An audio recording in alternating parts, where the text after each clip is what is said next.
start with Abdul Carter. What have you seen? Been encouraged by him. Obviously, the talent shows up out there on the field. I think he's a very instinctive player. Find ways to get to the football. He's got a natural feel to dip, to lean, to bend, and you see those traits show up out there on the practice field.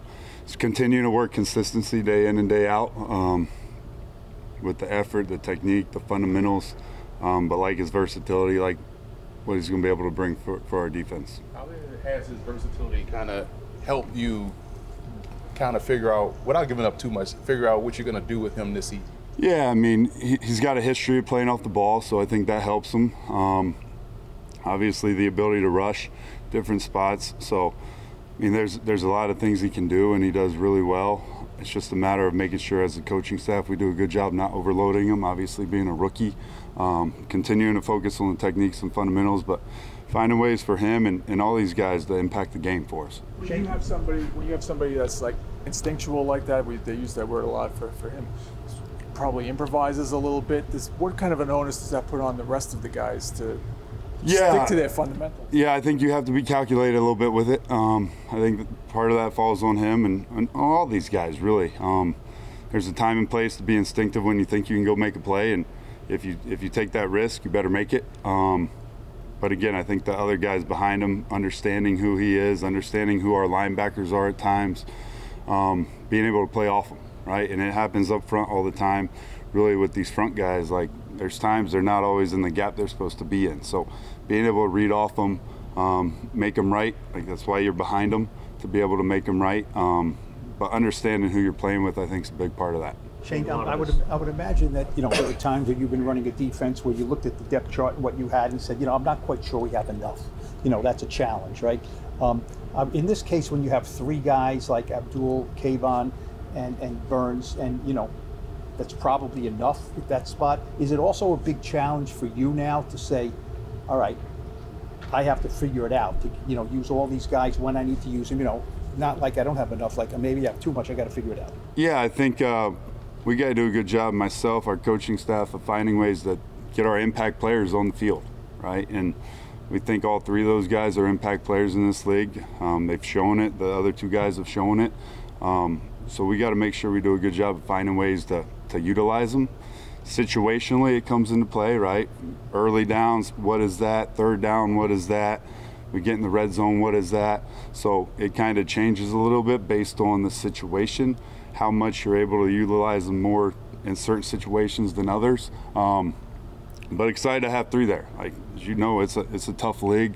At some point, somebody's going to get banged up too. So to have the ability to have three guys that can roll and play and do different things for us, it really opens up the creativity for us and what we're able to do defensively. Do you foresee those three guys on first down, though? You know what I mean? You want to. I think there's a time and place. Yeah. I do. I think there's a time and place for all that stuff. Finding ways to get them on the field and what we ask them to do. And it's not only what you're asking Abdul to do, it's what you're asking Burns and KT to do in those situations as well, because it's not traditional 4 down, 2 guys on the edge at that point. Shane, we've seen Malik Neighbors shine a lot this camp, and I'm just kind of curious, when you watch him do the things he's doing to your defense, what kind of projections do you have, and how excited is he? Yeah, I don't have any projections for him. I know he's a hell of a player. I mean, like numbers. I just mean how I'm sure you've seen advancement for him this year, but yeah, I mean he's a tough matchup. 1-on-1, it's a tough matchup. It's really good for our guys to be able to go out there and compete. I think he's one of the better receivers in this league. I really do. Just the route running, the ability to separate, the ability to catch contested throws. It's good to see him and Russ kind of build the rapport that they're building right now.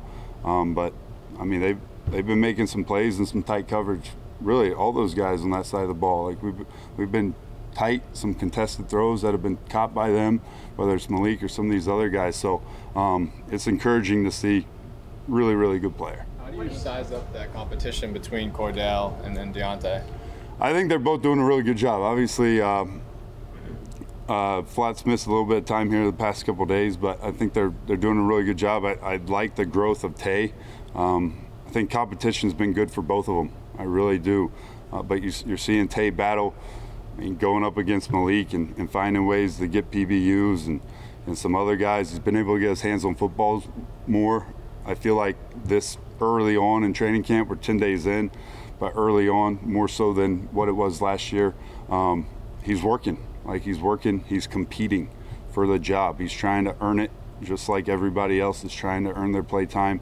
And I thought Flat was doing a really good job. Like from the spring to now, like he was probably one of the guys that had the most pass breakups. So just continue that competition, the versatility, and no different than all these other positions.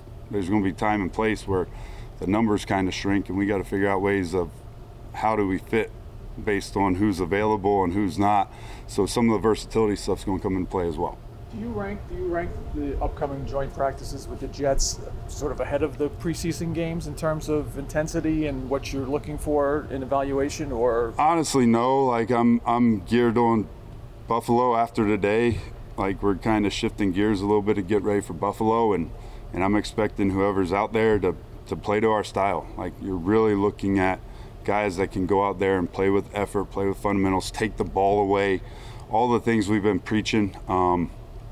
Do what they're asked, know what to do. So I think there's a big evaluation to be had on Saturday, and then obviously next week versus the Jets, I think is the same thing. So I don't know if I weigh one more than the other. Just holistically as a unit, what we're trying to build, the toughness, the physicality, the effort, all the stuff that comes with it. That's the stuff I'm looking at most come Saturday and even next week against the Jets. Coach, every player we've talked to on defense at every level has made a point to talk about the inquisitive nature of each one. Like, hey, we're talking D-lines, talking to linebackers talking to DBs. Are you seeing that communication pick up within the unit, and how important is that for this defense? Yeah, it's huge. I mean, on defense, you got to defend everything, right? So there's got to be some adjustments where you got to be able to communicate, get all 11 on the same page. We got to see it through the same set of eyes. Like one guy can't see it differently than another guy, or else you're not going to be on the same page. And more times than not, something bad happens as a result. So I think it starts really with our inside backers and our safeties. That's where the bulk of it falls. I think our nickel position falls into that category because he's kind of hybrid. I do see growth in Drew there. Just being year two, his understanding, awareness, his conviction, making some of those calls. Feel really good about Holland and Newman. Like, I think they see things the same way. They're both great communicators. They talk. And then obviously that filters down to the front with Bobby, Micah, all those other guys. And even up front, like you got guys like Dex who have played a lot of ball, Nacho, Roy who's played a lot of ball, our edge guys, like those guys are talking. So I don't think there's ever too much that can be said pre-snap. I really don't. Like I tell our guys, you never know what you're going to say that alerts something or helps the guy next to you, right? So let's not keep stuff a secret. Let's make sure we're all on the same page, seeing it through the same set of eyes so we can go out there and execute as a unit. We'll take a few more. How many takeaways you guys have gotten on defense so far, and how much has Holland contributed to that emphasis? Yeah, it was encouraging in the spring. I feel like it's continued here in the fall. I think we need more. I always think we need more. But you see the emphasis on being able to punch the ball out. Like guys are trying to punch the ball out. Whether we tag off, we thud the runner, then he continues on, and guys are making an emphasis trying to punch it out. I feel like we've been able to get our hands, whether we pick them or not, we've gotten our hands on a lot of passes. I think we got to do a better job up front, being able to get our hands and tip some balls there. But encouraged with where we're at right now with that. Just something we got to stay on top of. We preach it daily. We show them daily. Big area we need to improve on this upcoming season. Last one. I think Burns mentioned he saw KT flip a switch at some point last season or last year. Is that something you've seen? Yeah, I think KT's had a really good camp. I think he's shown his ability to play with power. It's showing up more on a more consistent basis as a rusher, and then the compliments off of that. I think he's really diving into who he is as a rusher, as a player. So I've been encouraged. He's done a lot of good things this camp. I see the effort. Like he's one of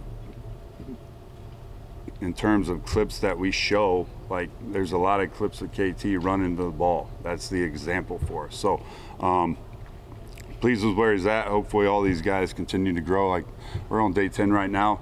I know it's coming quick, but we got a lot of growth still to happen for week 1. Was rushing with power, was that an emphasis for that you had with him going into the offseason? Yeah, I think just knowing who he is and the strength that he has and the length that he has, it doesn't always have to be pretty. We can be a little bit grimy at times, and then you have the ability to counter off of that. Now they're sitting on it, and you can use some of those hand moves, get on edges, things that come along with it. But if you got the ability to power, let's make sure we utilize that. It'll open everything else up.